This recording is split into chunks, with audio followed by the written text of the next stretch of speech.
Welcome. Today we're diving into the world of price elasticity of demand and supply. This concept helps us understand how sensitive consumers and producers are to changes in price. Whether you're a student, a business owner, or just curious about economics, grasping elasticity is essential. We'll explore what elasticity means, why it matters, and how it shapes the decisions made in markets every day. By the end, you'll be able to distinguish between elastic and inelastic goods and understand the difference between point and midpoint elasticity. Let's get started with the basics.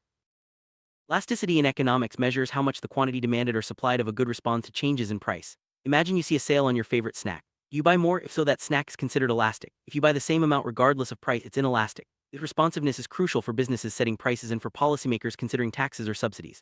Elasticity isn't just about demand, it applies to supply as well. Both sides of the market react to price changes, but sometimes in very different ways. Price elasticity of demand specifically looks at how much the quantity demanded changes when the price of a good goes up or down. For example, if the price of coffee rises, will you cut back or keep buying the same amount? The answer depends on how elastic your demand is. Goods with many substitutes like soft drinks tend to have more elastic demand. Essentials like salt usually have inelastic demand.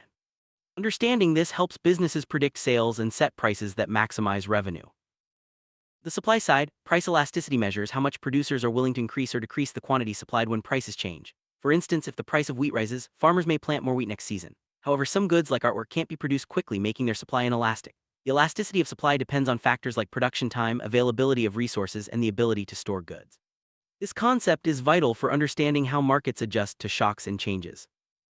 Elastic goods are those where a small change in price leads to a large change in quantity demanded or supplied. Think of luxury items or goods with many alternatives. In contrast, inelastic goods see little change in quantity even when prices shift. Necessities like insulin or basic utilities fall into this category. Recognizing which goods are elastic or inelastic helps businesses and governments make smarter decisions about pricing, taxes, and subsidy.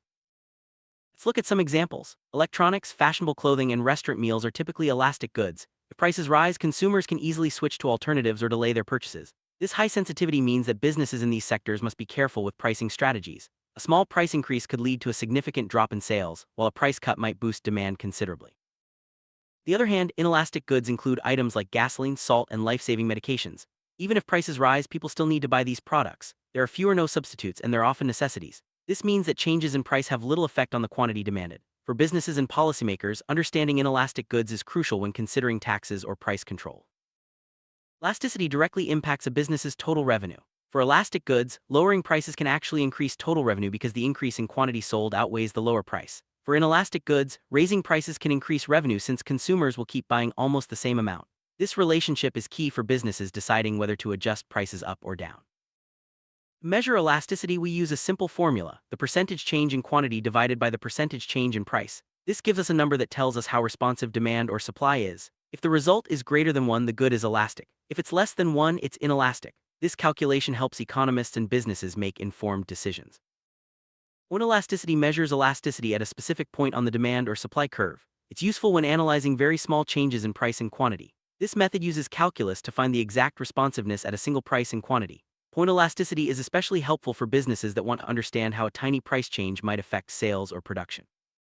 Midpoint elasticity, also known as arc elasticity, calculates elasticity over a range of prices and quantities. Instead of focusing on a single point, it averages the starting and ending values. This method is more accurate when price changes are significant. It's commonly used in real-world situations where prices and quantities can shift noticeably, providing a balanced measure of responsiveness. But what's the difference between point and midpoint elasticity? Point elasticity is best for analyzing tiny changes, while midpoint elasticity is better for larger, more noticeable shifts. If you're looking at a small price adjustment, point elasticity gives you precision. For bigger changes, midpoint elasticity avoids bias by averaging the start and end points. Both methods are valuable depending on the situation.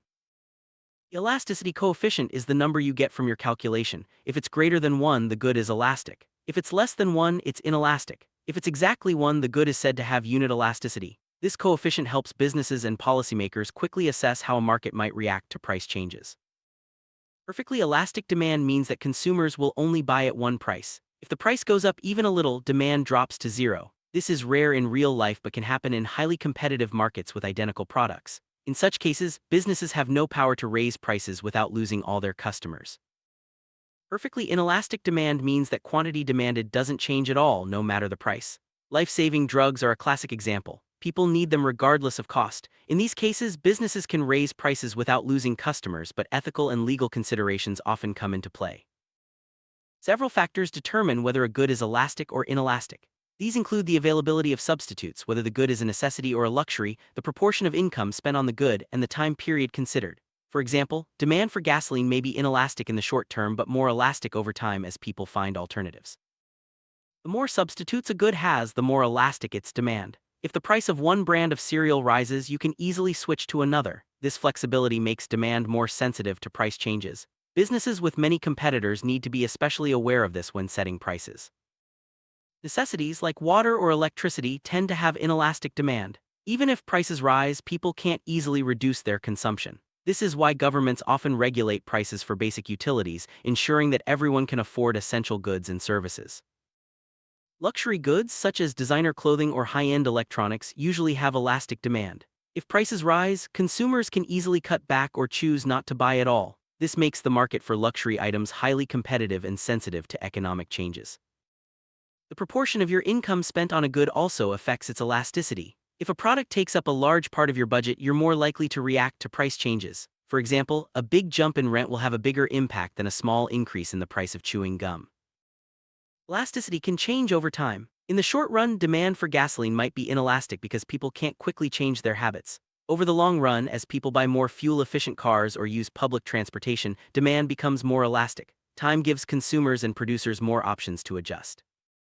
On the supply side, constraints like limited resources or production capacity can make supply inelastic. For example, if a factory is already running at full capacity, it can't easily increase output when prices rise. Over time, investments in new equipment or technology can make supply more elastic. Goods that can be easily stored, like canned food, tend to have more elastic supply. Producers can hold onto inventory and release it when prices rise. Perishable goods, like fresh fruit, have inelastic supply because they can't be stored for long. This affects how quickly markets can respond to price changes.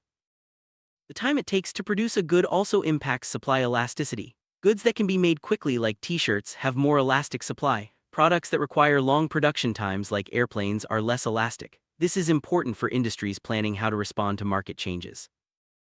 How broadly or narrowly a market is defined affects elasticity. The demand for food in general is inelastic, but the demand for a specific brand of chips is more elastic. The more specific the good, the more substitutes are available, increasing elasticity. Elasticity isn't just a textbook concept. It affects everyday decisions, from how much you pay for groceries to how businesses set prices. Understanding elasticity helps you make smarter choices as a consumer and gives insight into the strategies behind the prices you see. Governments use elasticity to predict how taxes will affect markets. If a good is inelastic, a tax increase won't reduce demand much, making it a good target for raising revenue. For elastic goods, higher taxes can lead to big drops in sales, which might not bring in as much money as expected. Subsidies are often used to encourage the consumption of certain goods. If a good is elastic, a subsidy can greatly increase demand. For inelastic goods, the effect is smaller. Policymakers use elasticity to decide where subsidies will have the most impact. Price controls, like ceilings and floors, are used to keep prices within a certain range. Elasticity determines how effective these controls are. For elastic goods, price controls can lead to shortages or surpluses. For inelastic goods, the effects are less dramatic but still important to consider. Businesses use elasticity to set prices, plan sales, and forecast revenue.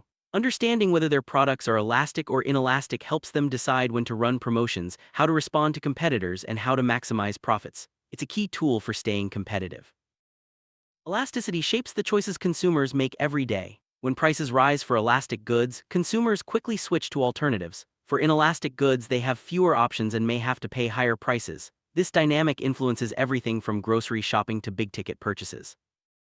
Elasticity also affects how efficiently markets allocate resources. When demand or supply is elastic, markets can adjust quickly to changes, leading to more efficient outcomes. Inelastic markets adjust more slowly, which can lead to shortages or surpluses if prices are not flexible. Elasticity plays a role in international trade as well. Countries export goods with inelastic demand to maximize revenue and import elastic goods to benefit from lower prices. Understanding elasticity helps nations negotiate better trade deals and respond to global price changes. During periods of inflation, elasticity determines how much prices can rise before consumers cut back. For inelastic goods, prices can rise significantly without much drop in demand. For elastic goods, even small price increases can lead to big reductions in sales. Policymakers use elasticity to design effective economic policies. Whether it's setting tax rates, designing subsidies, or controlling prices, understanding elasticity ensures that policies achieve their goals without causing unintended consequences in the market.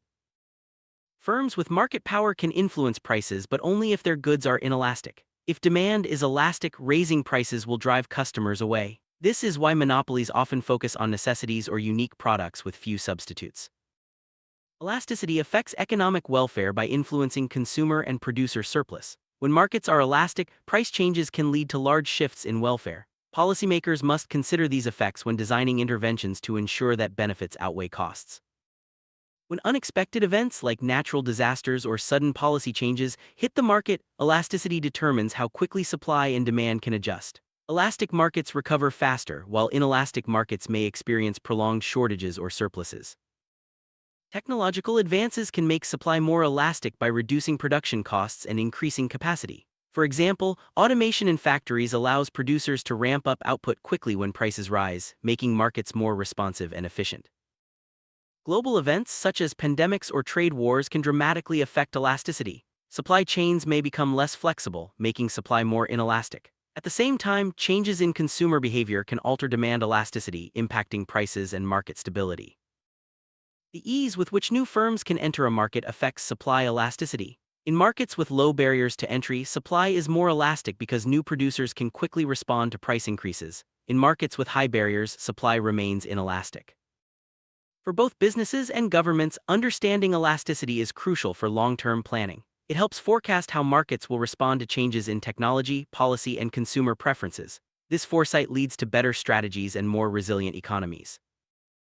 Elasticity influences consumer welfare by affecting the prices and availability of goods. When markets are elastic, consumers benefit from competition and lower prices. In inelastic markets, consumers may face higher prices and fewer choices, impacting overall well-being. To sum up, elasticity is a powerful tool for understanding how markets work. It helps explain why some prices change a lot while others stay stable, and why some goods are more sensitive to economic shifts. Whether you're a consumer, a business leader, or a policymaker, knowing about elasticity gives you an edge in making smart decisions. Thanks for joining this journey through price elasticity of demand and supply. We've covered the basics, explored real-world examples, and learned how to calculate and apply both point and midpoint elasticity. Remember, elasticity is all about responsiveness, how much buyers and sellers react to price changes. With this knowledge, you're better equipped to understand markets, make informed choices, and appreciate the forces shaping our economy every day.